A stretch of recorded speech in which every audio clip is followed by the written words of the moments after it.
પાર્ટીની વાત કરું તો 7 તાલુકા પંચાયતમાં કોંગ્રેસના ઉમેદવારો મળ્યા નથી. 4 થી 5 તાલુકા પંચાયતની અંદર આપ પાર્ટીના ઉમેદવારો મળ્યા નથી. કે જે પ્રમાણે ચોમાસાની અંદર પહેલો વરસાદ થાય અને દેડકો બહાર નીકળે એ પ્રમાણે જે પાર્ટીના લોકો અત્યારે બહાર નીકળ્યા. ત્યારે મારે તમને કહેવું કે આ વિસ્તારની અંદર ગમે તેવી આફત આવી હોય, કોરોના હોય કે વરસાદ હોય, કમોસમી વરસાદ હોય, ત્યારે ભારતીય જનતા પાર્ટીનો કાર્યકર્તા સૌથી પહેલા જઈને અને ખેડૂતોની મદદે આવ્યો હોય છે. જ્યારે આજે મેં તમને વાત કરી એમ કે નવા લોકો કે જેમની દશા નથી, જેમની દિશા નથી, કે જેમની પાસે નેતૃત્વ નથી, એવા લોકો આજે ચૂંટણી લડવા નીકળી ગયા. મિત્રો, આ 7 તાલુકા પંચાયતના ઉમેદવારો કોંગ્રેસ પાર્ટીને મળ્યા નથી.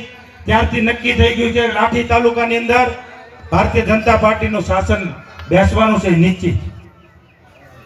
ઘણી જગ્યાએ ઉમેદવારો મળ્યા પણ ક્યાંક ને ક્યાંક બિનહરીફ ન થવા દેવા માટેના પણ ઉમેદવારો નક્કી કરવામાં આવ્યા છે. ત્યારે વિશેષ વાત આપણને કૌશિકભાઈ કરવાના છે. મને ખબર છે આપ બધા જ